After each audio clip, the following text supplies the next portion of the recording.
There is a moment in every human life that fascinates me more than youth, success, or ambition. Most people never recognize it while it is unfolding. They believe they are simply growing older, when in truth, something far more profound is taking place. Allow me to tell you a secret that took me decades of observing the human soul to understand. Around the age of 60, an invisible turning point appears. It cannot be found on a calendar, diagnosed by a physician, or measured by a clock. Yet it changes everything. From the outside, very little seems different. Your body moves a little slower, your routines become quieter. The noise of the world continues exactly as before. But deep within, the center of your life begins to shift. It is as though the soul, after patiently waiting for half a lifetime, finally whispers, "Now it is my turn." I have often said that the first half of life is devoted to building the ego. We gather achievements, titles, possessions, identities, and approval. We learn how to survive in society. We wear masks so skillfully that, after many years, we mistake them for our true face. Yet no mask can be worn forever. There comes a season when the soul refuses to cooperate with the illusion any longer. It grows weary of pretending. The ambitions that once consumed you lose their brilliance. The applause that once excited you begins to sound strangely hollow. You discover that you no longer wish to prove your worth to anyone. Many people fear this change because they mistake it for loss. It is not loss, it is liberation. The tragedy is that society teaches you how to succeed, but almost never teaches you how to return to yourself. It celebrates youth because youth is visible, but the greatest transformation is invisible. It happens beneath the surface, where no audience can applaud. By the time many people reach 60, they begin to experience a strange exhaustion. Not the exhaustion of the body, but of the spirit. They wonder why accomplishments no longer satisfy them, why conversations that once entertained them now feel empty, why they suddenly long for silence instead of excitement. They believe something is wrong.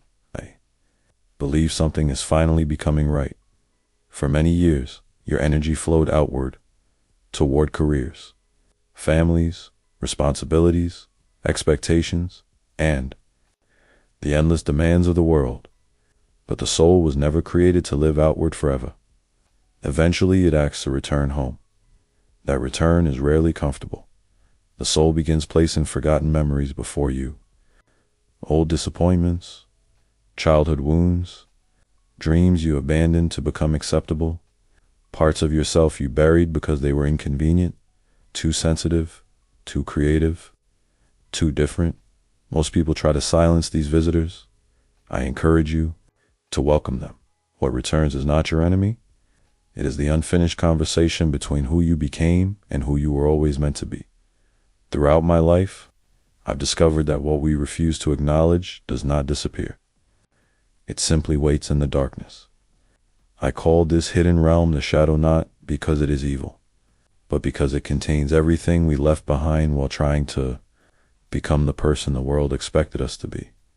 The forgotten child, the silenced intuition, the courage you sacrificed for acceptance, the tenderness you hid behind, strength, the dreams you convinced yourself were impossible. When you are young, the shadow patiently follows behind you, but later in life, it no longer whispers. It knocks, and if you ignore it long enough, that gentle knock often becomes anxiety, restlessness, loneliness, or an emptiness no amount of success can fill. Many spend years trying to escape these feelings. They chase new possessions, new achievements, even new identities, hoping the discomfort will disappear. Yet, the soul cannot be deceived. It does not ask for another victory. It asks for truth. This is why so many people reach a stage where they suddenly wish to simplify everything. They release friendships that drain them. They lose interest in competition. They stop arguing to be right. They begin protecting their peace with a devotion they never understood in youth. From the outside, others may believe they have become quieter. In reality, They have become more alive, for the first time in decades. They are beginning to hear the voice that had been buried beneath the endless noise of becoming someone else. And once that voice is heard, life can never be lived in quite the same way again. The greatest mistake people make is believing that the second half of life is meant to resemble the first. They continue chasing the same victories, pursuing the same ambitions, wearing the same masks, wondering why fulfillment keeps slipping through their fingers. But the soul has already changed direction. It is no longer searching for success. It is searching for wholeness.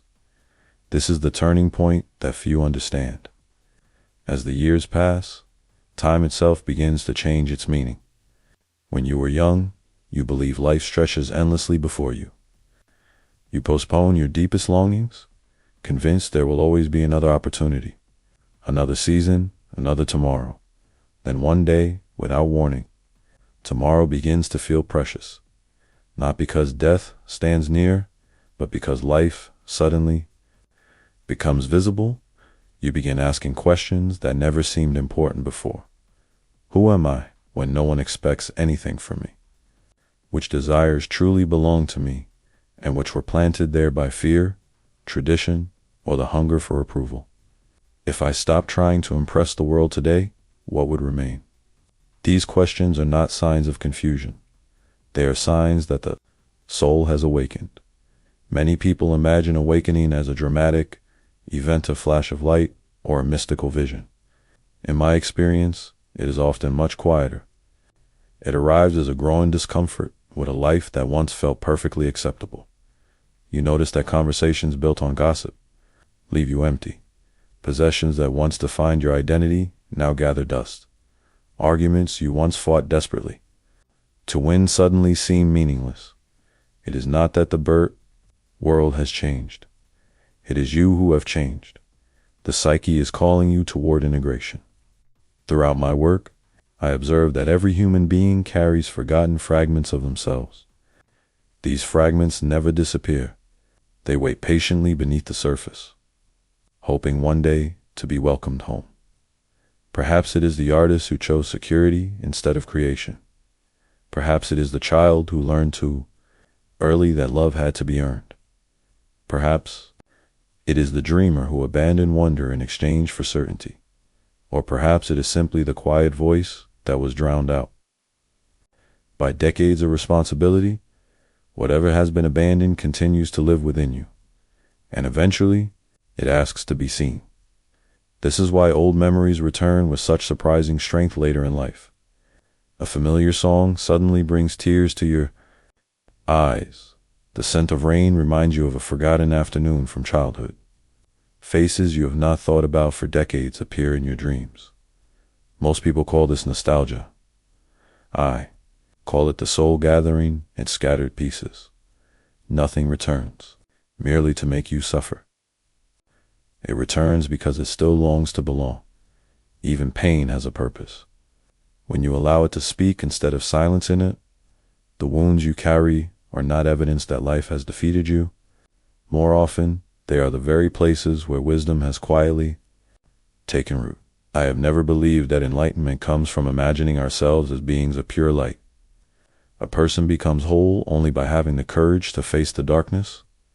They have spent a lifetime avoiding your fears, your regrets, your envy, your grief, your failures. These are not obstacles on the path. They are the path.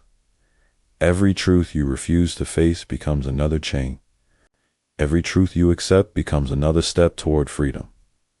This is why the second half of life demands courage. Unlike any courage required in youth, youth asks you to conquer the world. Maturity asks you to conquer yourself. And that is the far more difficult journey, for the world rewards achievement, but only the soul rewards honesty. When you finally stop running from yourself, something extraordinary begins to happen.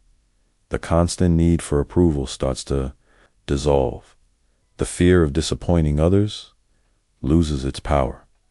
Silence becomes comforting rather than frightening.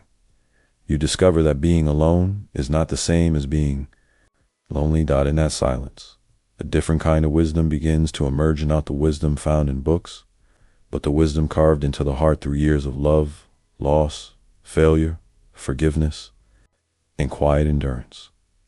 This wisdom does not seek attention. It has nothing left to prove. It simply radiates, and those who encounter it often cannot explain why they feel peaceful in its presence. They are not responding to knowledge. They are responding to authenticity. That, perhaps, is the greatest gift the later years can offer. Not more possessions, not more recognition, but the rare privilege of becoming exactly who you were before the world convinced you to become someone else. When that happens, life no longer feels like a race toward an uncertain destination. It begins to feel like a homecoming. And once you have experienced that homecoming, you realize something astonishing.